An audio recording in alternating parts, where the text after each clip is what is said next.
तर विद्यार्थ्यांना आपण मूलद्रव्यांचे आवर्ती वर्गीकरण हा चॅप्टर बघत आहोत. त्याच्यामध्ये मागच्या लेक्चरमध्ये तुम्हाला अणूचा आकारमान, अणूची त्रिज्या, परत NaCl याबद्दल सांगितलेलं होतं, हो की नाही. मग आता त्याच्यानंतर तुम्हाला धातू अधातू हे गुणधर्म पाहायचे आहेत. त्यामध्ये मागच्या लेक्चरमध्ये मी तुम्हाला NaCl बद्दल सांगितलेले. Na हा धातू, Cl हा अधातू आणि त्या दोघांचा संयोग कसा होतो याबद्दल सांगितलेलं होतं तुम्हाला. Na आणि Cl मिळून कसं काय NaCl बनतो, ते इलेक्ट्रॉन देतात कसे, घेतात कसे, हे सांगितलेलं होतं. आता ह्याच्यामध्येच आपण धातू अधातू गुणधर्म हे पाहणार आहोत. तर त्यासाठी बेसिक म्हणून तुम्हाला काल एक उदाहरण सांगितलेलं NaCl बद्दल. आता त्याच्या पुढचं पाहूया. NaCl मध्ये काय फक्त डायग्राम दाखवलेलं ना, त्याचं फक्त इलेक्ट्रॉन स्वरूपात काढून सांगतो तुम्हाला. Na किती होता 2 8 1 क्रमांक आहे 11 क्रमांक होता 17 तर 2 8 आणि 7 असं होतं की नाही. हा ह्याला अष्टक स्थिर होण्यासाठी किती लागत होते इलेक्ट्रॉन. अष्टक स्थिर होण्यासाठी एक इलेक्ट्रॉन एक्स्ट्रा होता, मग तो काय करतो त्याला देतो आणि त्याच्यात एक ऍड होतो आणि ह्याच्या दोघांपासून काय बनतं NaCl. हा मध्ये Na हा काय करतो इलेक्ट्रॉन देतो, त्यामुळे ह्याच्यावरती धनचिन्ह तयार होतं आणि Cl एक इलेक्ट्रॉन ह्याच्याकडून घेतो, त्यामुळे ह्याच्यावरती ऋणचिन्ह तयार होतं. हे तुम्हाला काल मी दाखवलेलं होतं. डायग्राम काढून अणूची संरचना काढून दाखवलेलं होतं, ठीक आहे. आता हे एक इलेक्ट्रॉन का देतात, त्याचा अष्टक स्थिर होण्यासाठी. Cl एक इलेक्ट्रॉन का घेतो, त्याच्या बाहेर मग 7 झाले अष्टक स्थिर होण्यासाठी. Na कडनं एक इलेक्ट्रॉन घेतो आणि 7चं काय होतं मग 8 इलेक्ट्रॉन होतात, ठीक आहे. हे सगळं तुम्हाला काय खाली दाखवलेलं होतं, फक्त हे शब्दात सांगितलेलं आहे. बघा इथं त्यांना एक इलेक्ट्रॉन दिलं तर 2 आणि 8 होतात इलेक्ट्रॉन सोबत आणि Cl काय करतो एक इलेक्ट्रॉन ह्याच्याकडून घेतो, त्यामुळे 2 8 7 काय होतं 2 8 8 म्हणजे ह्याची शेवटची कक्षा पूर्ण होते, ह्याची पण शेवटची कक्षा पूर्ण होते. Na एक इलेक्ट्रॉन देतो, त्यामुळे देतो तो धनी आणि Cl इलेक्ट्रॉन घेतो तो ऋणी, ठीक आहे. मग हे जे धन आहेत ते धातू आणि मायनस आहेत तो अधातू. म्हणजे विद्युत घनता असेल त्याच्याकडे धातू गुणधर्म असणार आणि विद्युत ऋणता असेल त्याच्याकडे अधातू हे गुणधर्म असणार आहे, ठीक आहे. तर आपण पुस्तकामधील पेज नंबर 26 यामध्ये धातू अधातू गुणधर्म पाहणार आहोत.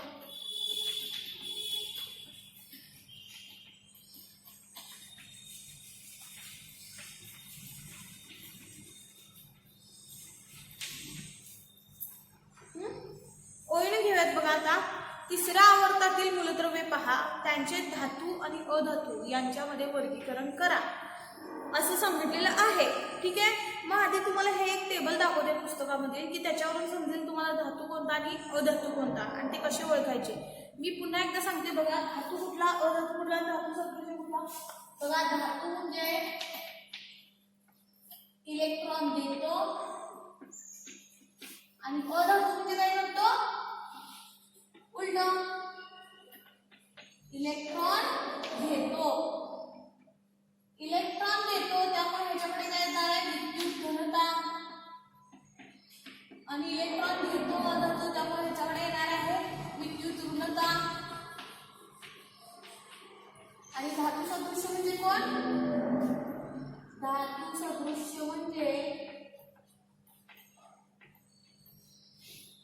सदृश्य म्हणजे कोण की धातू व अधातू या दोघांचे गुणधर्म ज्याच्यामध्ये असतील तर तो धातू सदृश्य. उदाहरणार्थ त्याचं उदाहरणार्थ त्याचं उदाहरणार्थ Cl. जर धातू असेल तो इलेक्ट्रॉन देतो त्यामुळे त्याच्यावरती किती इलेक्ट्रॉन देतो तेवढे त्याच्यावरती प्लस चिन्ह असतात. अधातूमध्ये किती इलेक्ट्रॉन घेतात तेवढे त्याच्यावरती मायनस चिन्ह असतात, कारण तो विद्युत ऋणता असतो. Cl एक इलेक्ट्रॉन घेतो त्यामुळे त्याच्यावरती एक वजा चिन्ह असतं, ठीक आहे. आता आणखी एक उदाहरण घेऊया. Mg मध्ये 2 8 2 असतात इलेक्ट्रॉन सोबत, पण त्याचा अणुआकार आहे 12. इथं काय करतो तो 2 इलेक्ट्रॉन देतो. किती इलेक्ट्रॉन देतो 2. किती इलेक्ट्रॉन देत असतात तेवढे त्याच्यावरती धनचिन्ह असतात. मग हा 2 इलेक्ट्रॉन देतोय त्यामुळे त्याच्या डोक्यावरती 2 धनचिन्ह. ठीक आहे. आणखी एक उदाहरण घेऊया. इकडं मायनसचं घेऊयात. 2 मिनिटं. पीचं म्हणजे फॉस्फरसचं उदाहरण घेऊयात. हा पी किती आहे? 15 आहे. म्हटल्यावर त्याचा इलेक्ट्रॉन संख्या 2 8 आणि 8 झाले 10 आणि हा 5. अष्टक स्थिर नाहीये शेवटच्या कक्षेत, त्यामुळे काय होणार आहे? त्याला 3 इलेक्ट्रॉन लागतील. म्हणजे तो 3 इलेक्ट्रॉन घेणार आहे. घेणार म्हणून काय होणार आहे? वजा चिन्ह जो घेतो तो ऋणी. आणि किती इलेक्ट्रॉन घेणार आहे? अजून 3. म्हणून काय प्लस 3 म्हणजे ह्याच्यात 3 ऍड केल्यानंतर 8 होणार आहे. किती इलेक्ट्रॉन घेणार आहे? 3 म्हणून 1 2 3. तसंच एसचं पण करूया बघा. एस 16 आहे. एस सल्फर 2 इलेक्ट्रॉन संख्या 2 8 1 आणि 8 झाले 10 16 आहेत. किती झाले? 6 आहेत. अष्टक स्थिर व्हायला पाहिजे. मग किती लागणार? त्याला इलेक्ट्रॉन 2 लागणार आहेत. म्हणून मग 2 वजाचे. कळालं? तेच बघा. आणखी ते 19 असतं बघा. केचा अंक 19 इलेक्ट्रॉन संख्या 2 8 आणि 2 आणि 8 म्हणजे 10 19 आहेत. 10 अजून किती लागतात? मग 9 लागतात. मग 9 लिहिणार का नाही याची फोड करायची बघा. 8 आणि 1. का सांगते 9 लिहायचं नाही? कारण तिथं तो काय करत असतो? 1 इलेक्ट्रॉन देत असतो. 1 इलेक्ट्रॉन काय करत असतो? देत असतो. 1 इलेक्ट्रॉन दिल्यानंतर त्याची शेवटची कक्षा पूर्ण होणार आहे. आणि किती इलेक्ट्रॉन द्यावे लागतात? त्याला 1च. त्यामुळे इथं 1च प्लस येणार आहे. कळालं? जेवढे इलेक्ट्रॉन देतात तेवढे त्याच्यावरती धनचिन्ह, जेवढे इलेक्ट्रॉन देतात तेवढे त्याच्यावरती ऋणचिन्ह असणार आहे. ठीक आहे. आता त्यामधलं तुम्हाला एक टेबल दाखवते पुस्तकातील.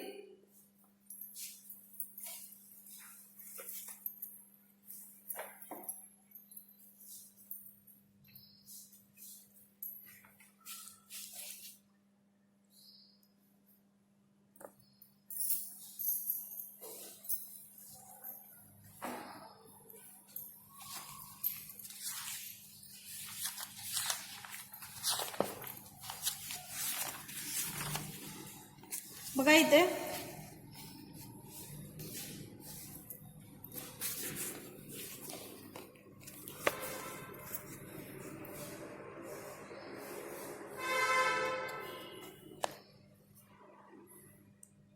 इथे हा जो आहे कलर.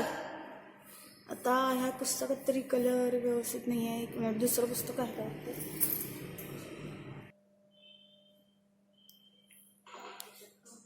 बघा मुलांना कसं आहे आता ह्याच्यामध्ये की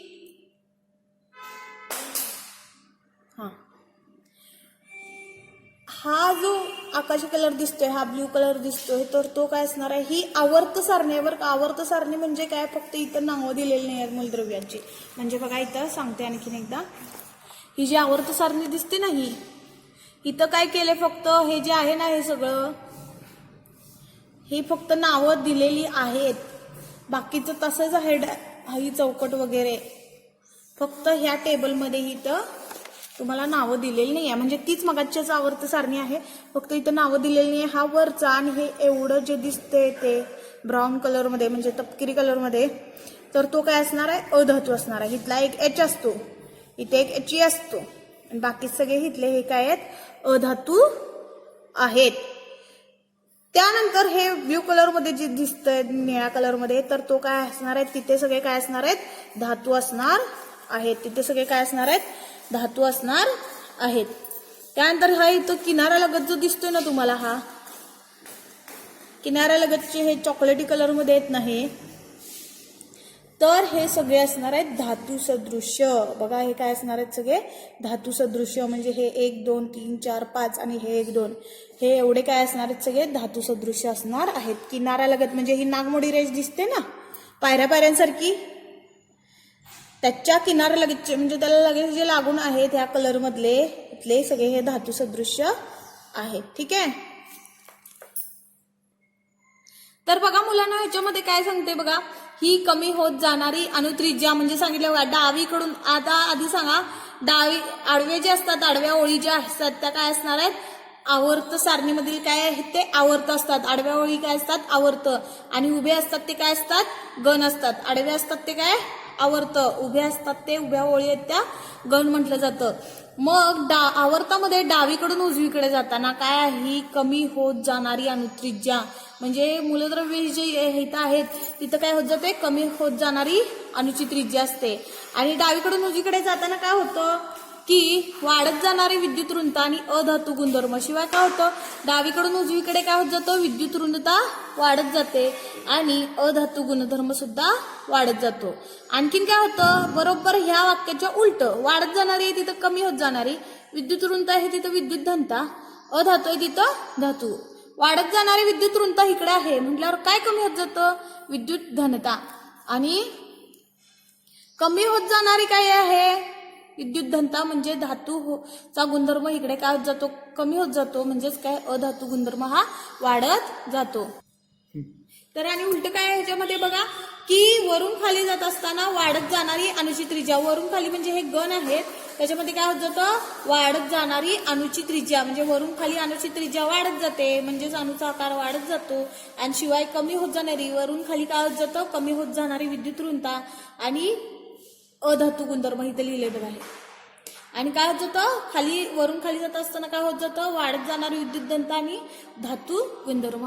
आता हे कशा प्रकारे आलेलं आहे ते मी आता तुम्हाला सांगणार आहे.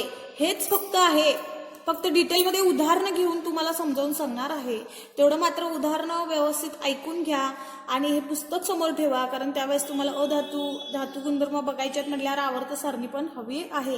मी फळ्यावरती उदाहरणं दाखवते त्याप्रमाणे बघा आता, ठीक आहे.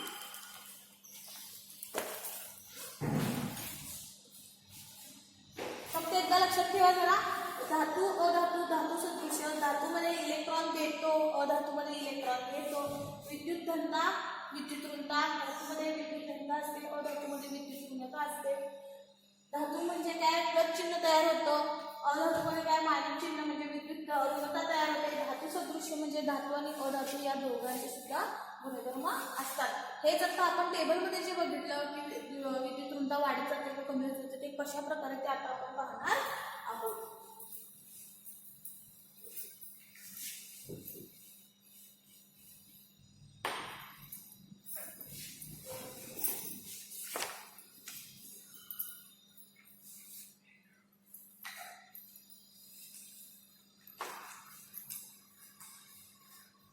बघा एच आहे इथं, एच नंतर काय आहे, एल आय, नंतर कोण आहे, एच ए, नंतर कोण आहे, बघा पहिल्यांदा आपण गणात वरून खाली जात असताना बघूया, चेक करूया की धातू गुणधर्म हा वाढत जातो का कमी होत जातो. फक्त गणाबद्दल बघायचं. आता बघा त्यामध्ये मी सगळं डिटेल लिहित बसत नाही, फक्त ह्या पहिल्या दोन वही लिहिले होत्या, ठीक आहे. म्हणजे त्याच्यावरून सांगते की तुम्हाला विद्युत धनता वाढत जाते का कमी होत जाते. ओके, बघा H A, L I 3, N A 11, K 19, ठीक आहे. इलेक्ट्रॉनचे ग्रुप आता काय करायचं आपल्याला, गणामध्ये वरून खाली जात असताना आपण कुठला गण विचारात घेतोय, पहिला गण विचारात घेतोय, ठीक आहे. हा तर ह्याच्यामध्ये पहिल्या ओळीला बघत काय, एच ए, त्याचं इलेक्ट्रॉन ग्रुप पण 2 सॉरी 1च आहे. त्यानंतर एल आय आहे, ह्याची लगेच आपण अणूची संरचना पण काढूया.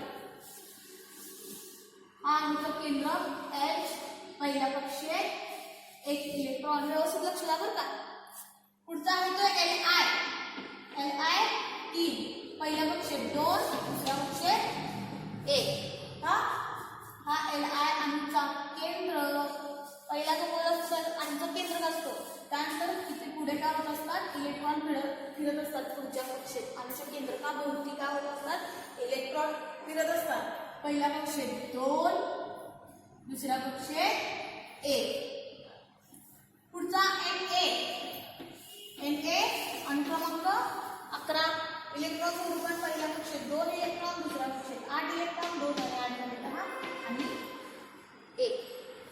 बघा हा एन ए अणूचा केंद्र, पहिल्या कक्षेय 2 इलेक्ट्रॉन, दुसऱ्या कक्षेय 8 इलेक्ट्रॉन,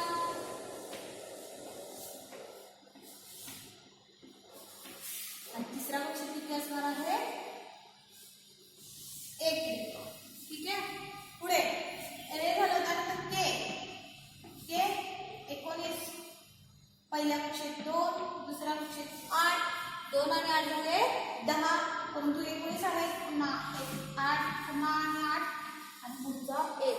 कशा प्रकारे आले ते मगाशी सांगितले तुम्हाला. आता हा अणुचा केंद्र के, पोटॅशियमचा अणुचा केंद्र, त्यानंतर पहिल्या कक्षेत 2 इलेक्ट्रॉन, दुसऱ्या कक्षेत 8 इलेक्ट्रॉन,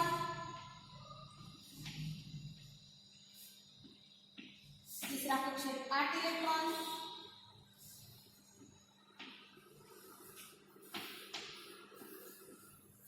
चौथ्या कक्षेत 1 इलेक्ट्रॉन.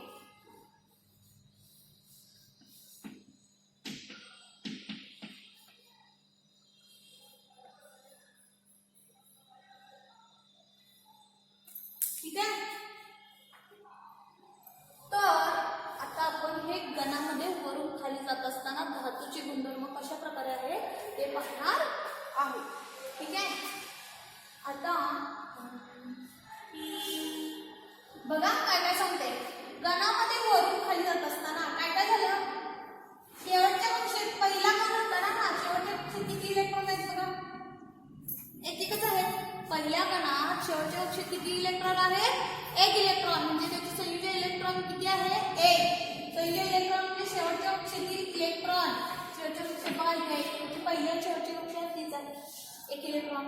इथं पण एकच इलेक्ट्रॉन आहे, शेवटच्या कक्षेत एकच इलेक्ट्रॉन, शेवटच्या कक्षेत एकच इलेक्ट्रॉन आहे. इथं चेक करू शकता बघा, शेवटच्या कक्षेत किती इलेक्ट्रॉन आहेत, 1. म्हणजे गण 1 मध्ये किती असतात, शेवटच्या कक्षेत 1 इलेक्ट्रॉन असतात. दुसरा एक गण बघूया आपण वाटल्यास. इथंच लिहितात का,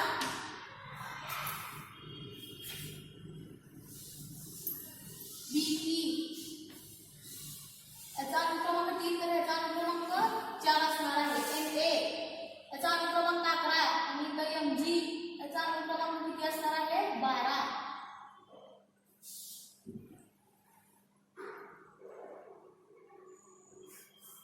अनुक्रमांक 12 आणि इथं असणार आहे Ca याचा अनुक्रमांक 20. याचं पण बघितलं ना तर तुम्ही असंच येणार आहे बरं का. वाटल्यास उदाहरणार्थ दाखवते इथं. B4 इलेक्ट्रॉन पण 2 आणि 2 ते म्हणा.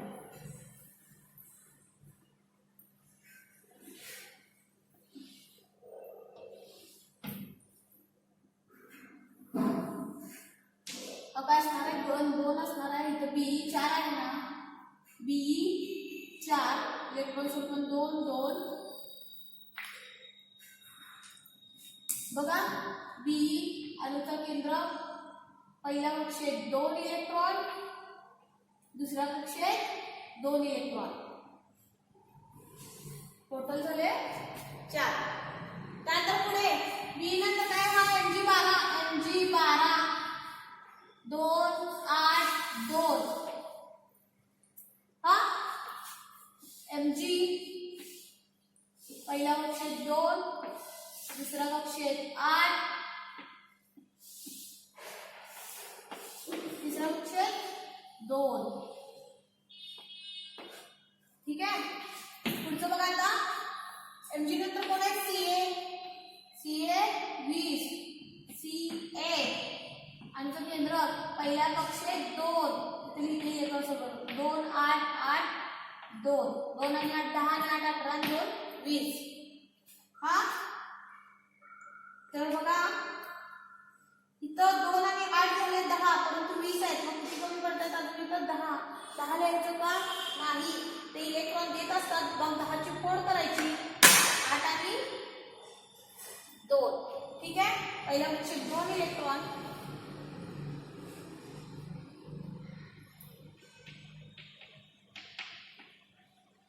दुसऱ्या कक्षेत 8, जरासं छोटं काढून Ca पहिल्या कक्षेत 2, दुसऱ्या कक्षेत 8, तिसऱ्या कक्षेत पुन्हा 8,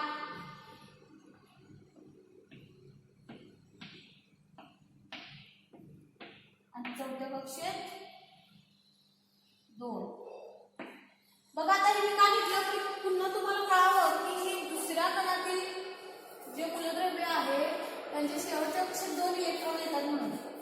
बघा शेवटच्या कक्षेत 2 इलेक्ट्रॉन आहेत घन 2 मधील मूलद्रव्यामध्ये शेवटच्या कक्षेत किती इलेक्ट्रॉन असतात 2 इलेक्ट्रॉन असतात बघा इथे 2 आहेत इथे 2 आहेत इथे 2 आहेत लक्षात ठेवा घन 1 मध्ये संयुज इलेक्ट्रॉन 1 घन 2 मध्ये संयुज इलेक्ट्रॉन 2 म्हणजे घन 1 मध्ये पहिला घन आहे त्यामुळे शेवटच्या कक्षेत एकच इलेक्ट्रॉन असतो घन 2 मध्ये शेवटच्या कक्षेत 2 इलेक्ट्रॉन असतात आता बघा इथे चेक करा घनामध्ये वरून खाली जात असताना काय तुम्हाला आढळते बरं शेवटच्या कक्षेतील इलेक्ट्रॉनची संख्या तीच आहे मात्र कक्षांची संख्या काय होत गेली वाढत गेलेली आहे बघा घनामध्ये वरून खाली जात असताना या घनामध्ये शेवटच्या कक्षेत एकच इलेक्ट्रॉन आहेत मात्र कक्षांची संख्या मात्र एक वाढत गेल्या बघा इथे कक्षा एकच आहे तरी 1 2 आधी जे आहे गोल तो अणूचं केंद्रक असणार आहे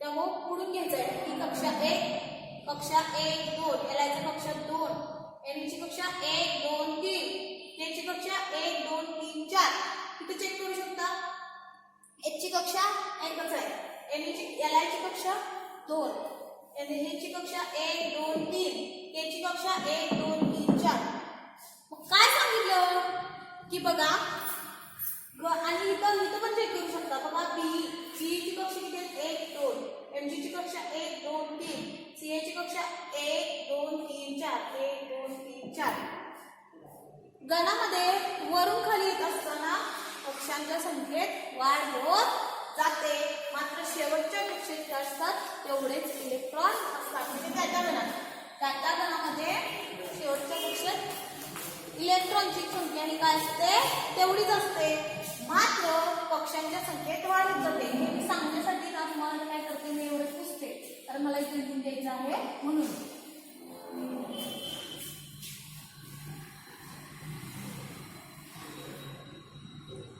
बघा काय सांगते घनामध्ये हे लिहून घ्या कारण कंपॅरिझन करून मी पुन्हा आवर्तन घेणार आहे आपल्या त्या साईडला लिहिते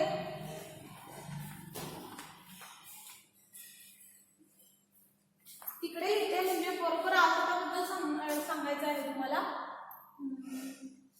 आवर्ताबद्दल सांग तर असं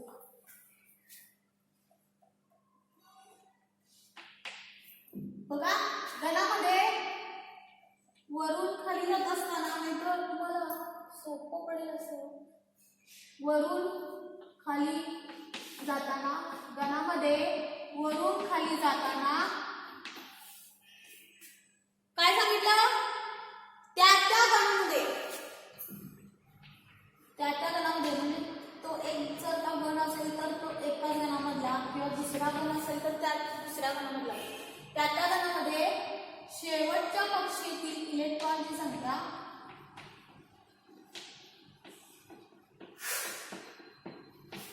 इलेक्ट्रॉनची संख्या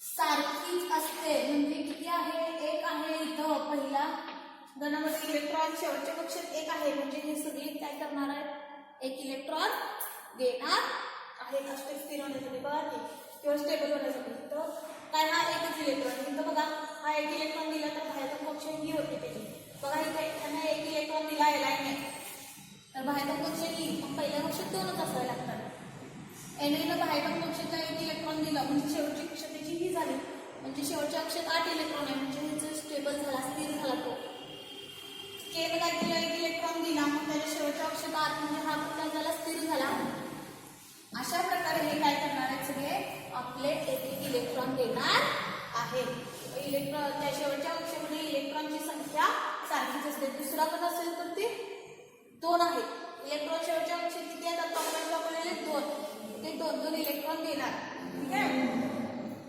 शेवटच्या कक्षेतील इलेक्ट्रॉनची संख्या सारखीच मात्र कक्षांची संख्या एकेकाने वाढते कक्षांची संख्या ही एकेकाने वाढत जाते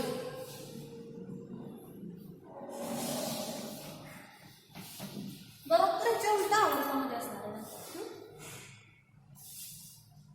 या सारखीच असते मात्र कक्षांची संख्या काय होत जाते एकेकाने वाढत जाते म्हणजे काय करतात हे एक इलेक्ट्रॉन देत असतात ते काय करतात एक इलेक्ट्रॉन देत असतात.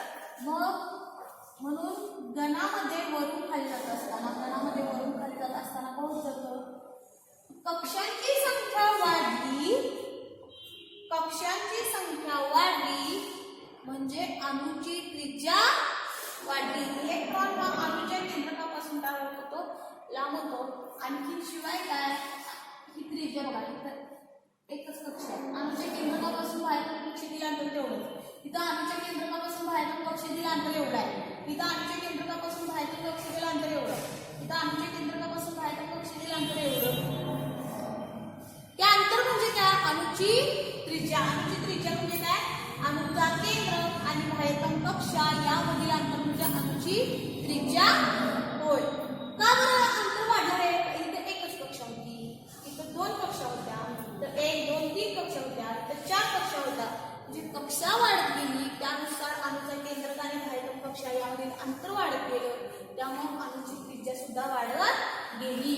मग कक्षांची संख्या वाढत जाते, त्यामुळे अणूची त्रिज्या ही काय होत जाते, वाढत जाते. अणूची त्रिज्या वाढत जाते. ठीक आहे, अणूची त्रिज्या वाढत जाते. म्हणजेच काय झालं, त्रिज्या वाढली म्हणजे अणूचा आकार वाढला का कमी झाला. समजा वर्तुळ आहे 31 सेंटीमीटर आणि दुसरा आहे 7 सेंटीमीटर, तर कुठला मोठा असणार आहे, हाच ना वर्तुळ. जेवढी त्रिज्या वाढली तेवढा वर्तुळचा आकार वाढला. त्याचप्रमाणे जेवढी त्रिज्या वाढत जाते तेवढा अणूचा आकार हा काय होत जातो, वाढत जातो. अणूचा आकार हा काय होत जातो, वाढत जातो.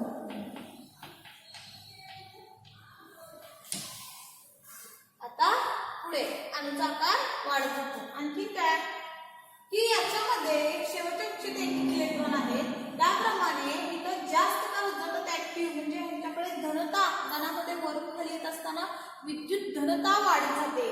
गणामध्ये वरून खाली येत असताना विद्युत धनता वाढत जाते. विद्युत धनता वाढली, ते इलेक्ट्रॉन देतात, मग विद्युत धन वाढत गेलं. मग विद्युत धनता वाढली, मग विद्युत धनता, ध्वनी म्हणजे कोण, जो इलेक्ट्रॉन देतो तो ध्वनी म्हणजे विद्युत धनता आली. जो इलेक्ट्रॉन देतो तो धातू का, धातू मग असेच सांगलेलं धातू. त्यामुळे विद्युत धनता वाढली म्हणजे त्यांच्याकडे धातू गुणधर्म वाढत जातो. धातू गुणधर्म काय होत जातो, वाढत जातो. धातू गुणधर्म हा वाढत जातो. ठीक आहे, जेवढी आता आणखी एक सांगते, जेवढी विद्युत धनता जास्त, जेवढी विद्युत धनता जास्त तेवढी त्या मूलद्रव्याची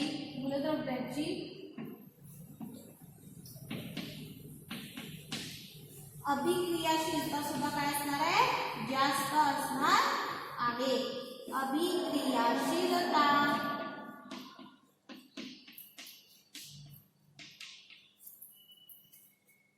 जास्त. कसं काय बघा, गणामध्ये वरून खाली येत असताना अणूचा केंद्र आणि बाह्यतम कक्षा यामधील अंतर वाढत जातं, त्यामुळे अणूची त्रिज्या वाढत जाते. अणूची त्रिज्या वाढली म्हणजे अणूचा आकार सुद्धा वाढत जातो. अणूचा आकार वाढला आणि शेवटी काय झालं, गणामध्ये वरून खाली येत असताना त्यांच्याकडे धनता वाढत जाते. इलेक्ट्रॉन देण्याची त्यांची क्षमता काय होत जाते किंवा प्रवृत्ती ही काय होत जाते, वाढत जाते. मग इलेक्ट्रॉन देण्याची जेवढी प्रवृत्ती वाढेल तेवढा त्यांच्यामधला धातू गुणधर्म हा काय असतो, वाढत जातो. आणि त्यामुळे विद्युत धनता सुद्धा वरून खाली येत असताना वाढत जाते. म्हणून जेवढी विद्युत धनता जास्त तेवढी त्यांच्याकडे अभिक्रियाशीलता काय असते, जास्त असते. मग मला सांगा, गणामध्ये वरून खाली येत असताना काय होत जातं सांगितलं, जेवढी विद्युत धनता जास्त तेवढी मूलद्रव्याची अभिक्रियाशीलता जास्त. मग याचा अर्थ काय, वरून खाली येत असताना विद्युत धनता वाढली म्हणजे Na कडे जास्त धनता असेल का K कडे, खालच्या साईडला म्हणा हा K आहे म्हणजे ह्याच्याकडे जास्त असणार आहे Na पेक्षा, म्हणजे K कडे Na पेक्षा विद्युत धनता जास्त. जास्त कोण क्रियाशील असणार आहे, Na का K,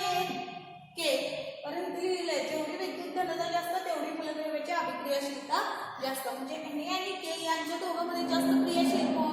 ऍक्च्युली दोन्ही पण जास्त क्रियाशील आहेत, परंतु ह्या दोघांमध्ये कंपॅरिझन करता जास्त क्रियाशील कोण असणार आहे? तर के म्हणजे पोटॅशियम, Na म्हणजे सोडियम. ठीक आहे, कळालं बरोबर.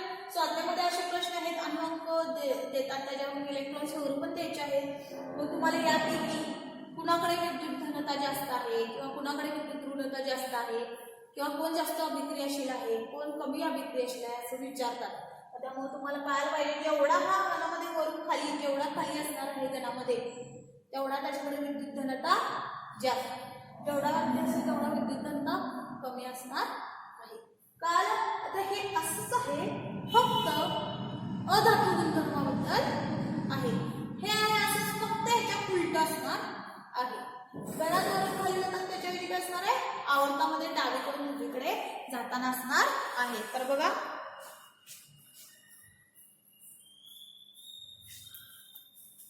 हे गणाबद्दल म्हटलं, आता आपण बघूयात आवर्ताबद्दल.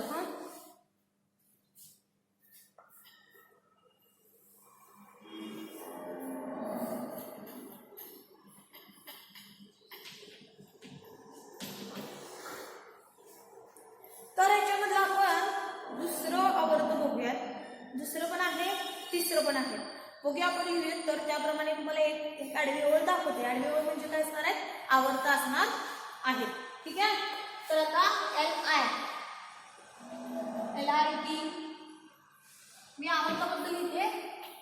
B4 दुसरा आवर्त घेतले बरं का. त्यानंतर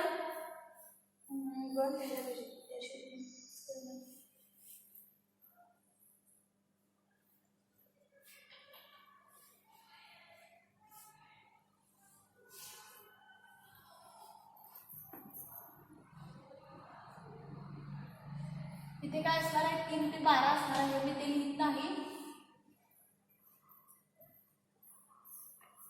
इथं 3 ते 12 असणार आहे. मी आता ते लिहित नाही, पण घ्यायला लागले ना कारण. आणि इथं कुठला असणार आहे? इथं 14वा वर्ग.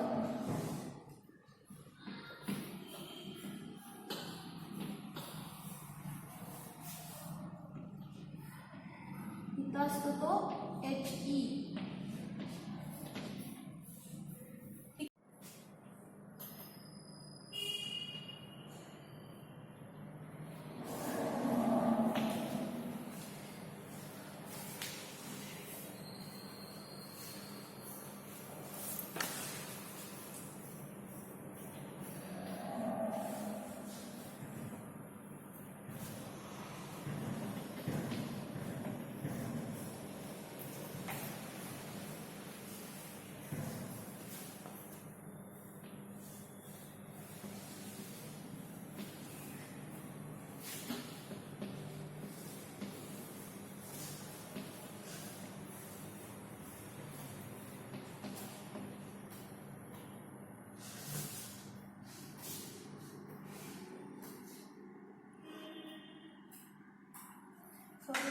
राहिलेलं 13 लिहायचं राहिलेलं आहे.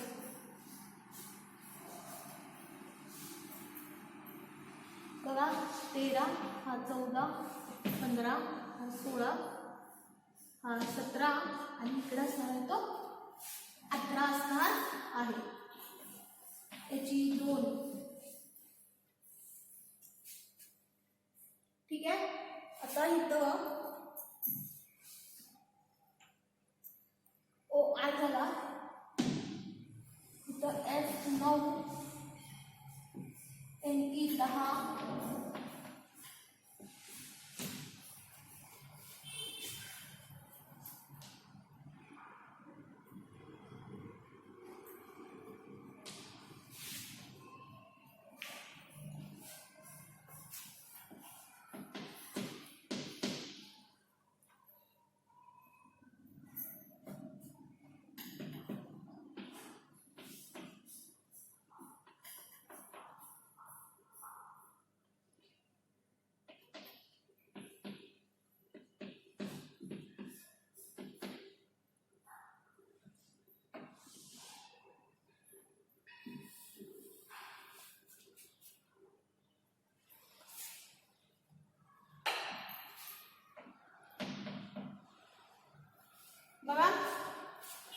जे असणार आहे पहिल्यांदा हा जो आहे गण 1, त्यानंतर गण 2. इथे 3 ते 12 गण आहेत, तिथे दाखवलेले नाही आहेत आता. इथं खाली असणार आहेत त्याच्यामध्ये मूलद्रव्य. त्यात 13, 14, 15, 16, 17, 18 म्हणजे असे गण आहेत. त्यापैकी हे पहिलं आवर्त आहे, हे दुसरं आवर्त आहे आणि हे तिसरं आवर्त आहे. बघा पुस्तकात दाखवते,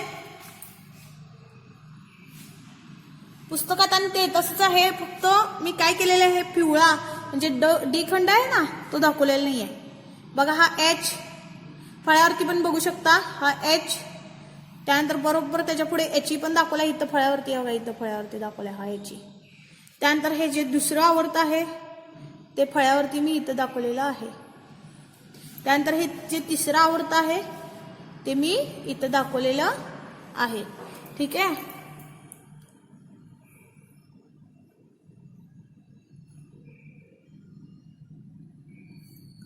तर बघा हा पहिला आवर्त,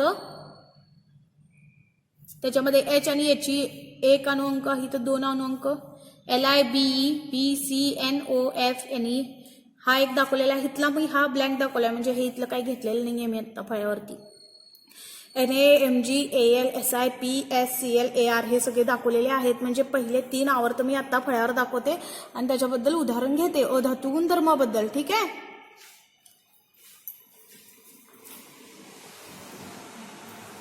तर बघा H आणि He पहिला आवर्त जे आहे H 1 आहे आणि नंतर मग इकडे आहे तो Hg. 1 मध्ये बघा इथं अणुअंक 1 आहे, हा अणुचा केंद्र आणि ही त्याची पहिली कक्षा. इथं इलेक्ट्रॉन स्वरूपण 1च. त्यानंतर He इकडे दाखवलेला आहे तो या साईडला आहे. He अणुअंक 2, इलेक्ट्रॉन स्वरूपण 2. हा He पहिला म्हणजे 2 इलेक्ट्रॉन. त्यानंतर दुसरा आवर्त बघूयात बरं का. Li 3, पहिला विषय 2, दुसरा विषय 1. बघा Li ही पहिली कक्षा, सॉरी अणुचा केंद्र, पहिल्या कक्षेत 2, दुसऱ्या कक्षेत 1 इलेक्ट्रॉन. त्यानंतर Li झालं. त्यानंतर Be अणु क्रमांक 4 हा Be इलेक्ट्रॉन स्वरूपण जरा सुरू इथे लिहिते 2 आणि 2. बघा हा अणुचा केंद्र, पहिल्या कक्षेत 2, दुसऱ्या कक्षेत 2च. त्यानंतर पुढचा आहे B5 इलेक्ट्रॉन स्वरूपण 2 आणि 3. बघा हा B अणुचा केंद्र, पहिल्या कक्षेत 2, दुसऱ्या कक्षेत 3, 1, 2 आणि हा 3. त्यानंतर C6 इलेक्ट्रॉन स्वरूपण 2, 4 हा C अणुचा केंद्र, पहिल्या कक्षेत 2 इलेक्ट्रॉन, दुसऱ्या कक्षेत 4 इलेक्ट्रॉन. त्यानंतर N7 मला इथं जरा लिहावं लागेल त्यामुळे मी NOFLE हे 4 आहेत ते मी इथं दाखवते. ऍक्च्युली आडवं दाखवायला पाहिजे होतं, परंतु मला इथं दाखवून ते याच्या फळ्यावरती ह्याच्याबरोबर कंपॅरिझन करायचं आहे. त्यामुळे NOFLE बद्दल मी खाली लिहिते. N किती आहे 7.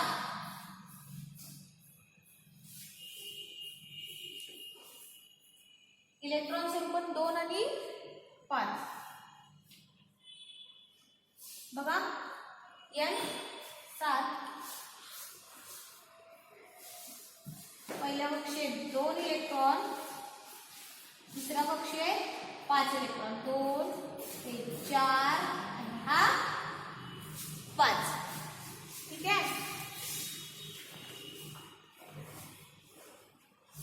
त्यानंतर N झाला O किती आहे 8, पहिल्या कक्षेत 2, दुसऱ्या कक्षेत 6. हे कशा प्रकारे येतं इलेक्ट्रॉन स्वरूपण हे खूप भरपूर वेळा घेतलेलं आहे तुम्हाला आता जवळजवळ पाठवायला पाहिजे. पाठवण्यापेक्षा तुमचं तुम्हाला लिहिता यायला हवं. हा पहिल्या कक्षेत 2, 8 पैकी राहिले 6. ओ हा आमचं केंद्र. पहिल्या कक्षेत 2. हे लक्षात ठेवा का ओ लिहिल्यावर का आणि हा आमचं केंद्र दाखवलाय. प्रत्येक अक्षराभोवती मी हे जे गोल काढून काय दाखवलेलं अणूचा केंद्र. मग त्याच्यानंतर पुढच्या कक्षा सुरू होतात. पहिल्या कक्षेत 2 तुम्हाला हवा असेल तर अणूचं केंद्र हा डॉट डॉट ते दाखवू शकता. पहिल्या कक्षेत 2, दुसऱ्या कक्षेत हे 2, हे 4 आणि हा 6. ओ झाला. आता एफ आणि एन तेवढा राहिलेला आहे. एफ किती आहे बघा 9. एफ हा अणूचा केंद्र. पहिल्या कक्षेत 2, दुसऱ्या कक्षेत इलेक्ट्रॉन स्वरूप लिहायचं आहे 2. 9 आहे. किती राहिले मग बघा. एफ पहिल्या कक्षेत 2 अजून राहतात 7. 7 आणि 2 9. हे 2, हे 4, हे 5 6 हा 7. एक राहिला आहे 10. पहिल्या कक्षेत 2, दुसऱ्या कक्षेत 8. 2 आणि 8 झाले 10. हा एली. पहिल्या कक्षेत 2, दुसऱ्या कक्षेत 8. 2 4 6 7 8. ठीक आहे. आता बघूया काय काय सांगते. तिकडे जे सांगितलेलं आहे तेच आहे फक्त विरुद्ध आहे. काय सांगितलंय गणामध्ये वरून खाली जात असताना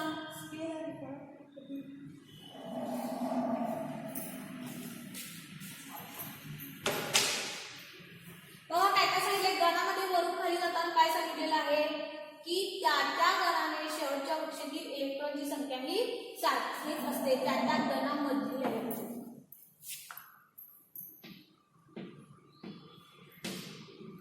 शेवटच्या कक्षेतील इलेक्ट्रॉनची संख्या मात्र कक्षांची संख्या वाढत जाते. इथं काय होतं बघा.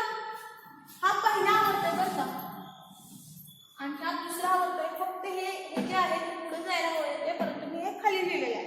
हा बघा पहिल्या आवर्त बघूया तर कक्षांची संख्या किती आहे 1. कक्षांची संख्या किती आहे 1. एकच कक्ष दिसते का.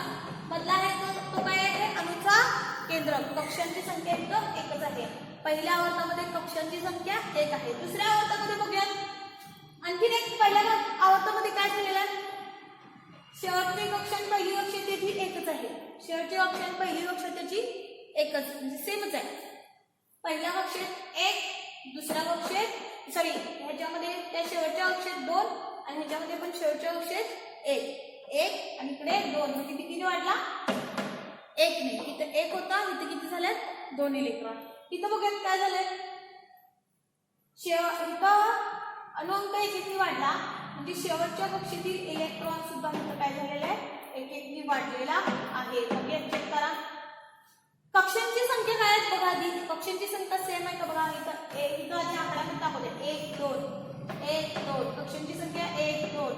कक्षांची संख्या 1 2 आहेत का बघा. इथं बघा हा मधला आहे तो अणूचा केंद्र आहे. कक्षांची संख्या 1 2. हा अणूचा केंद्र. कक्षांची संख्या 1 2. अणूचा केंद्र. कक्षांची संख्या 1 2 2. सगळीकडे इथं दुसऱ्या आवर्तामध्ये कक्षांची संख्या किती झाली मग 2. त्यानंतर इथं तिसऱ्या आवर्तामध्ये कक्षांची संख्या किती असेल मग 3. पहिल्या आवर्तामध्ये कक्षांची संख्या 1 आली. दुसऱ्या आवर्तामध्ये कक्षांची संख्या 2 आली. त्याप्रमाणे तिसऱ्या आवर्तामध्ये कक्षांची संख्या किती असणार आहे 3.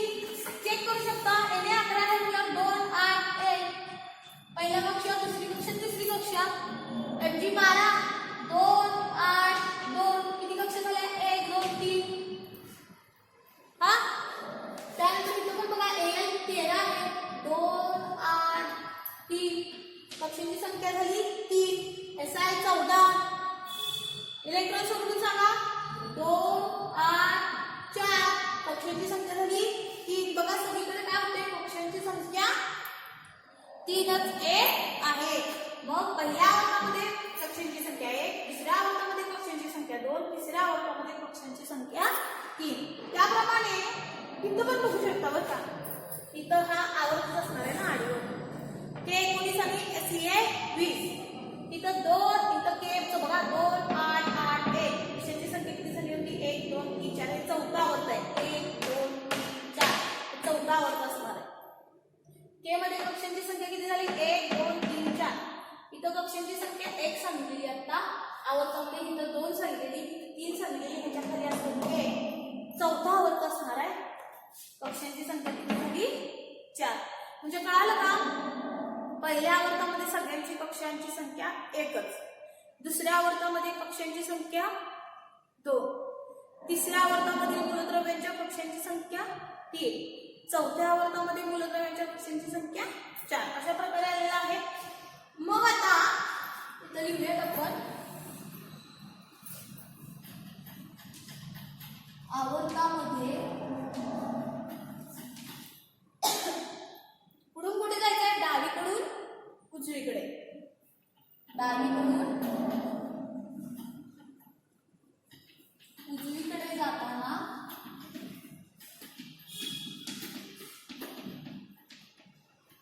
म्हणजे अशा प्रकारे.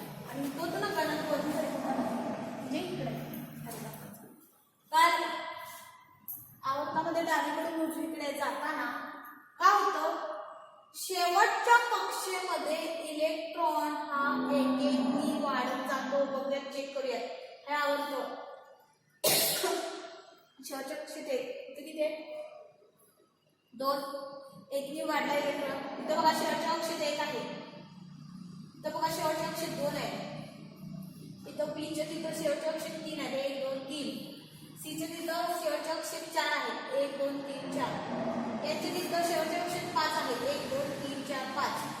ओच्या तिथं शेवटच्या कक्षेत किती आहेत? 6. एफ शेवटच्या कक्षेत 7. याची शेवटच्या कक्षेत 8.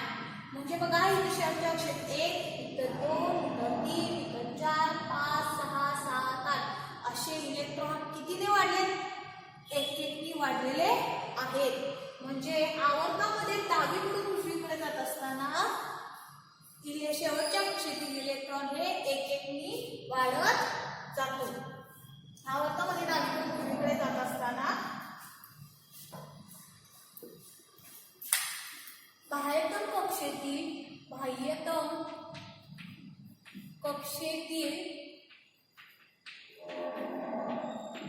इलेक्ट्रॉन हा एक-एकनी वाढत जातो. हो की नाही? बघा शेवटच्या कक्षेत 1 2 3 4 5 6 7 8 म्हणजे एक आकडा वाढत गेलेला आहे. इथं काय होतं? कक्षांची संख्या वाढ. इथं काय होतं? शेवटच्या कक्षेतील इलेक्ट्रॉनची संख्या सारखी होती. आणि इथं काय झालं? शेवटच्या कक्षेतील इलेक्ट्रॉनची संख्या काय होत गेली? एक-एकनी वाढत गेली. इथं काय होतं? दुसरं पण मात्र कक्षांची संख्या वाढत जाते. इथं कक्षांची संख्या वाढत जाते का बघा आवर्तामध्ये? नाही. कक्षांची संख्या काय असते? ही सारखीच असते. पहिल्या आवर्तामध्ये कक्षांची संख्या 1, दुसऱ्या आवर्तामध्ये कक्षांची संख्या 2. म्हणजे काय बरं? बाह्यतम कक्षेतील इलेक्ट्रॉन हा एक वाढत जातो. मात्र कक्षांची संख्या